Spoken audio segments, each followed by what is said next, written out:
this is so exciting. I'm actually getting stitched together fiber arts going. I've been thinking about starting a channel for a while. And oh, here's my, oh, come here, sometime muse and squirmer in residence known as Tina. We'll see if she stays. She might stay. Oh, she's staying. Actually, I don't know if you can see her.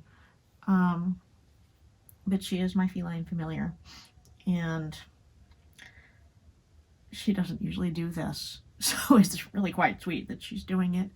The other creature visiting us today is my little gnome friend, one of my gnome friends. And this guy just came from IKEA, which is kind of like the home of gnomes because it's Swedish, and the Sweden, Finland, Nordic countries are really into gnomes at this time of year, which is super cool. Okay, Tina, you're getting your claws in my... Okay, thank you. Okay, good cat. So Tina just hopped down. Actually, I'm probably going to do an episode about the tonttu, as they're called in Finland, because when I spent 6 months living in Finland, 10 years ago now, we were there during the December holidays, and it was super cool, and there were gnomes everywhere, and so ever since then I've loved gnomes as a symbol of the holiday season, but more on that later. As you can see, I'm wearing knitwear. I am a knitter. And actually, I just finished these fire pit mitts from the these fire pit mitts, and I'm going to have to put a link to them in the show notes. And what I did, you can probably see here maybe, I made a little hole in this one so that I can check my watch, which is really useful when you don't want to know what time it is, but apparently it's also useful if you're trying to turn a video feed on and off. So I've been a knitter for about 20 years, and when I was in graduate school. And then in 2007, I moved to Asheville, North Carolina, which was like mind-blowing fiber arts experience. There are some amazing resources there for anyone who is interested in fiber arts, including near where I lived, and I lived 45 minutes south of Asheville, but the Southeastern Animal Fiber Fair, SAF, was my first time experiencing like barns full of yarn and people auctioning sheep and an entire riser of people spinning wool, like 20 Lendrum wheels up on bleachers in this space. It was incredible. And I saw them out there spinning, and I kept thinking, like, I don't have time to spin yarn. I barely have time to... Are we still going? Yes, we are. I barely have time to do my knitting, right? Like, I was in graduate school, I was trying to write a dissertation, trying to teach, hike, do things like that. I barely had time to spin, but it just looked so peaceful. So I signed up for a spinning class. I bought my own Lendrum wheel and span.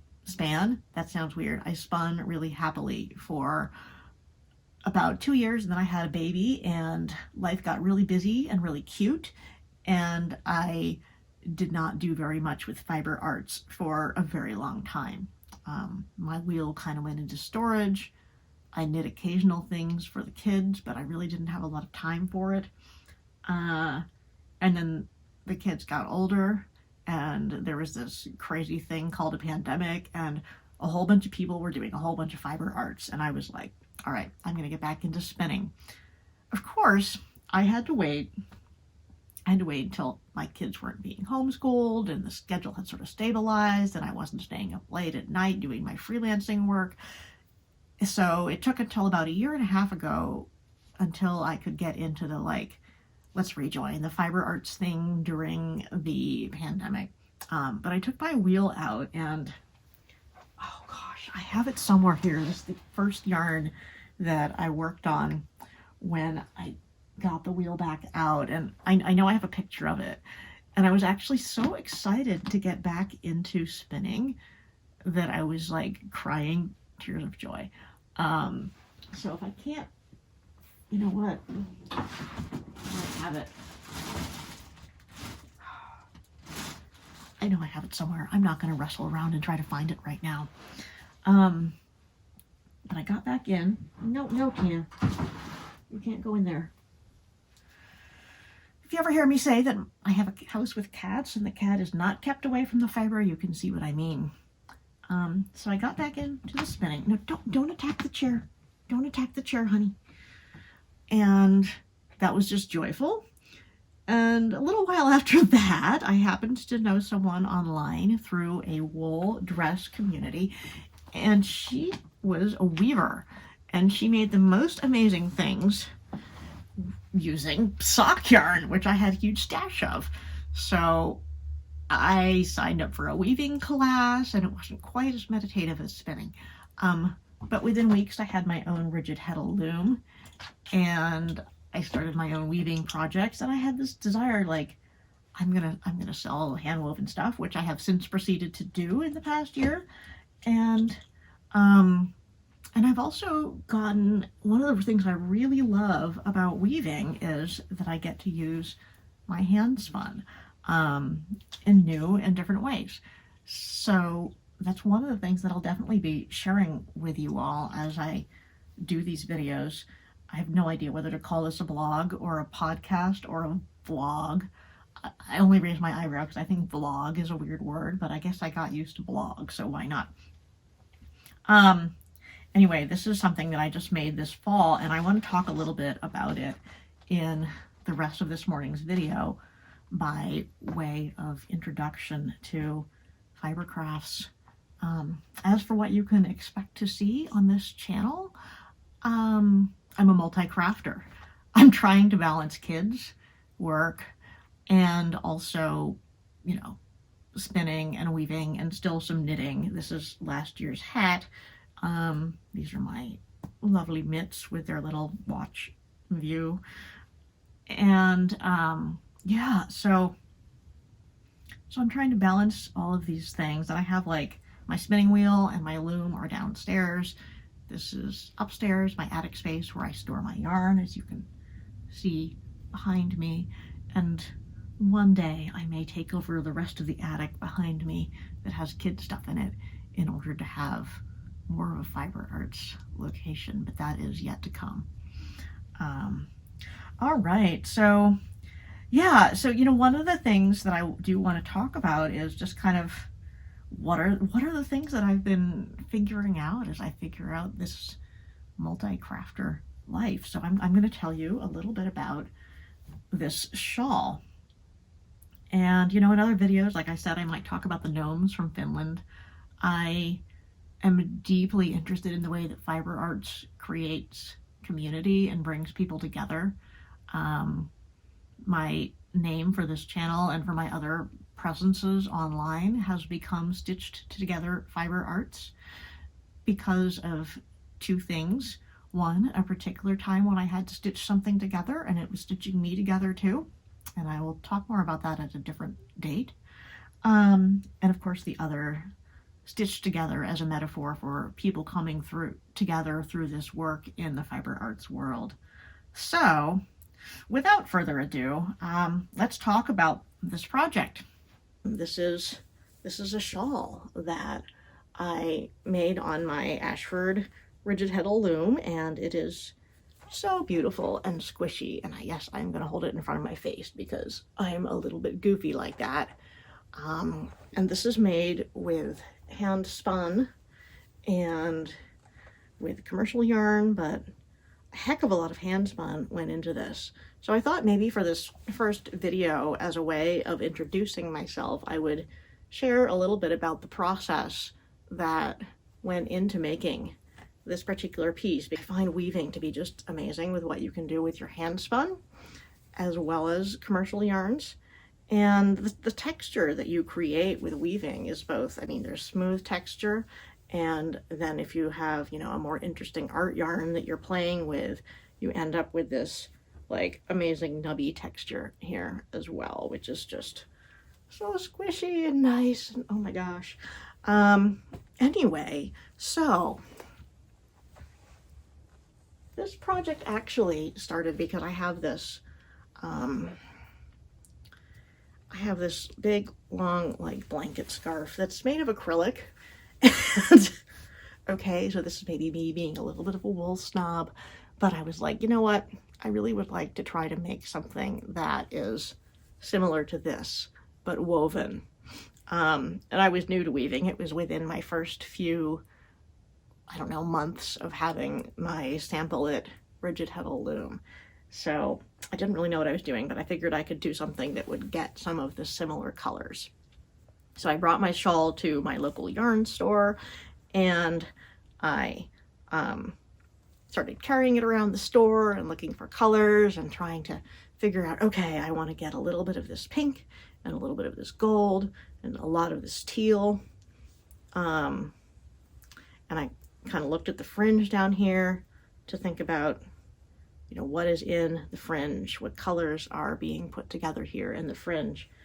And so then I had gotten my collection of yarns, and I did a little sample, which actually I really quite like, and I wish I had kept going with it because, oh my gosh, the sample it's been laying in a box, and it's very, it's a little wrinkly, and you can see all my little ends where I was putting in new yarns, but it really actually goes well with what I'm wearing. It's got some of my favorite colors in it, and I wish I had stuck with what I was doing because I just love the color gradation that you see down here in the fringe, and all of them were playing really well with the colors that I was testing up here.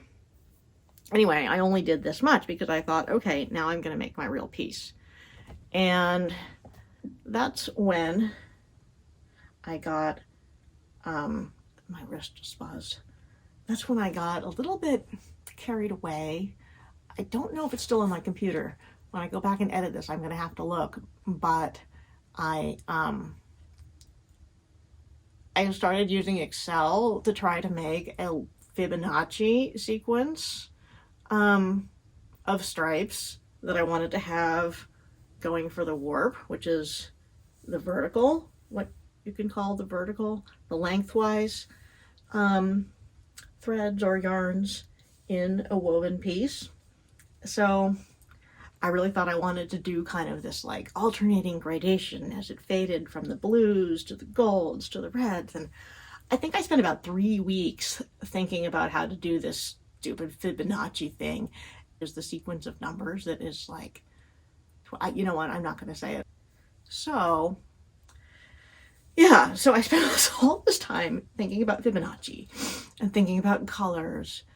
It was like 3 weeks and I hadn't done any weaving on the project, and I was just like driving myself batty. So eventually I was like, okay, I'm just going to go to the loom and I'm going to start direct warping. And that's actually one of the things that I really like about the rigid heddle loom, that you can see the warp as you're putting it on. So if you're looking for a particular effect in the lengthwise part of your pattern, which is, you know, particularly nice if you're doing a scarf, actually like this one back here. So, you know, for this one, you can see the darker blue in the warp there, which kind of carries across, and it gives a really nice effect.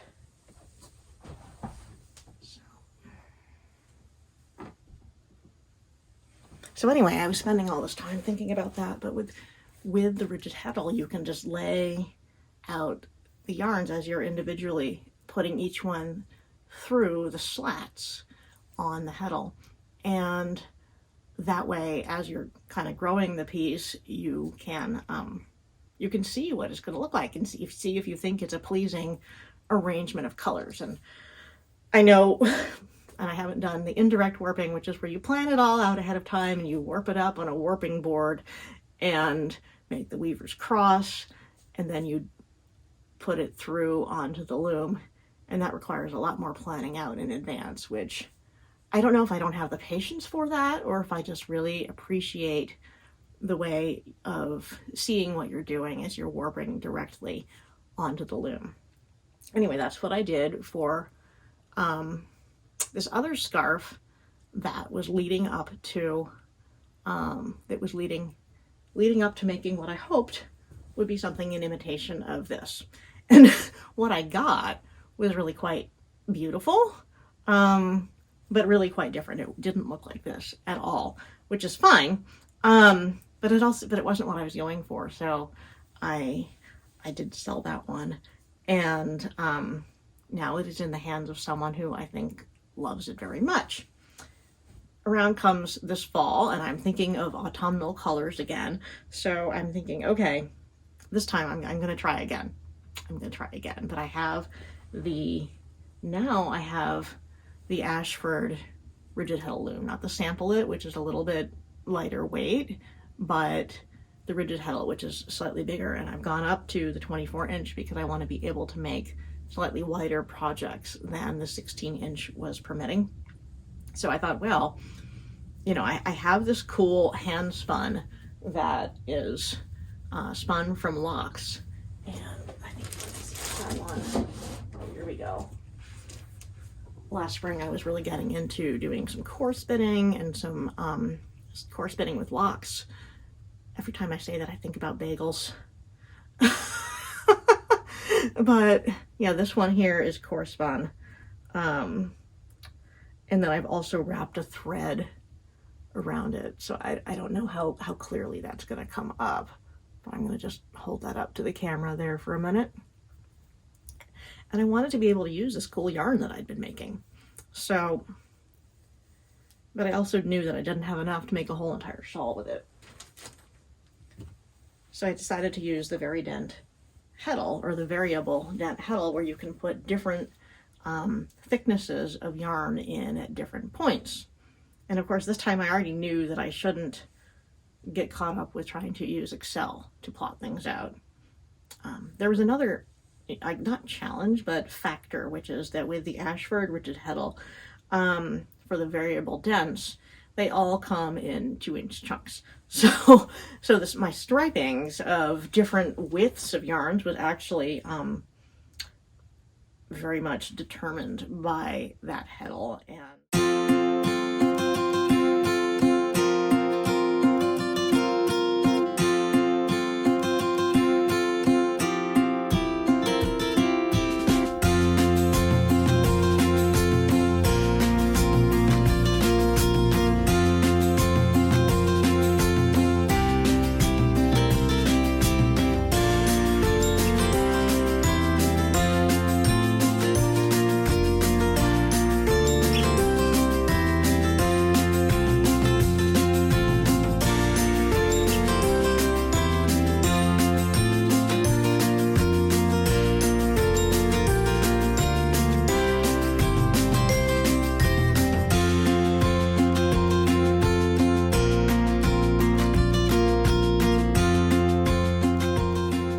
So thanks for watching Stitched Together, friends.